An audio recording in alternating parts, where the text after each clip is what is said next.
Welcome back. It's time for Media Watch France, our roundup of the top stories in the French news media. James Creedon has the lowdown. Good evening. Good evening, Anna.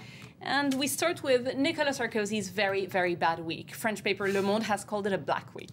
That's right. They were headlining this morning on, Sarkozy's black week and going through all of the things that happened that he probably wouldn't have wanted to happen. For example, Edith Bouvier, the journalist who was Sarkozy had a little gaffe. That's right. I think on Tuesday he welcomed her having been liberated, and it wasn't the case that she'd been liberated yet.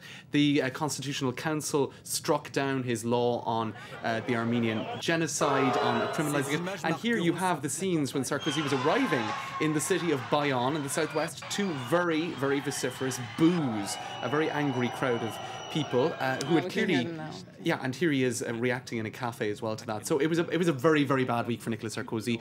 Even in terms of the polls, he is falling behind François Hollande by 3.5 percentage points according to the IFOP polling company.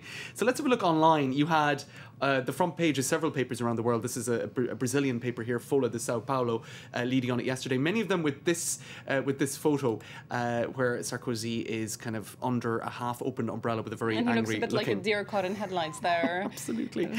And just the coverage has been extensive across the media today. This word is coming back, guet-apens. That was pronounced by the foreign minister Alain Juppé, who said... That's right, he said Sarkozy was trapped, he was ambushed by Basque separatists and a Socialist Party faithful. And what Alain Juppé in fact said is that those Socialist Party people were brandishing François Hollande posters. Therefore, in some ways, this ambush was signed by him. So this is getting very, very personal indeed. Now, a lot of that seems to be forgotten. Just very quickly to kind of go into those details, Atlantico, which is a right-leaning website, have pointed out that a local politician in Bayonne, a socialist guy, tweeted that there was going to be a welcoming committee for Nicolas Sarkozy.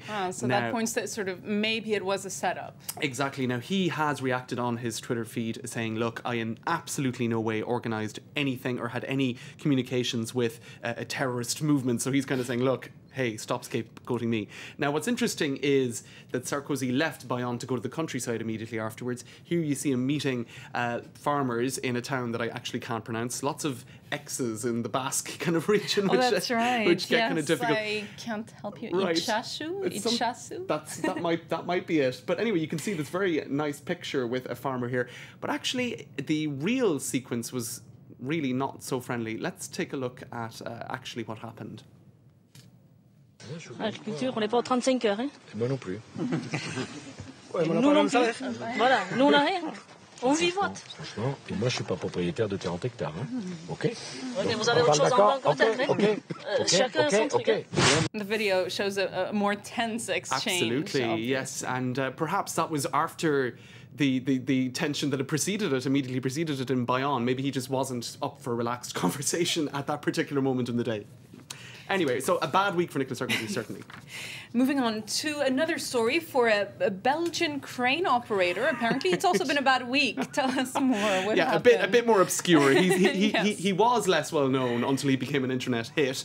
Now, I'll show you this. It's on the Rue 89 website, a left-leaning website. A little bit of a misunderstanding. This crane operator demolished the wrong house. So obviously he was operating a wrecking ball. Not. Yes, he did. Now let's take a listen to his reaction to RTL, which is a Belgian media as well as a French media. Actually, let's take a listen to what he said. J'ai eu un ordre de commencer à enlever 2 maisons qui on avait le permis et tout ça, et puis en fin de journée, je me suis rendu compte par mon patron que j'avais démoli la mauvaise, quoi. Maintenant, moi, j'ai pris un coup dessus, c'est pas facile d'assumer ça, quoi. Voilà, c'est ici que la maison se trouvait, et maintenant, voilà ce qu'il en reste. All right, fail. Crane operator fail. It's an oops moment. I wish we'd seen the reaction of the... These pictures are incredible. They are, and I wish we'd seen the reactions of the homeowners. You know, I think they'd have been a little... My first thought was, I hope no one was inside that home. It seems everyone is at least safe. I think everyone's okay, but he's pretty embarrassed about it. It's a big hit in Belgium, across the border where it happened. It's had 45,000 hits in a couple of days. He seems a little stunned by what he's done. He does, poor guy. I feel a bit sorry for him, you know. He's become this sort of, I feel sorry for those homeowners. Figure of fun, right. finally, it's Justin Bieber's 18th birthday. Right. Happy birthday, now, Justin. I don't really care, except that all of the American media seems to care. And what you have here is on Gawker.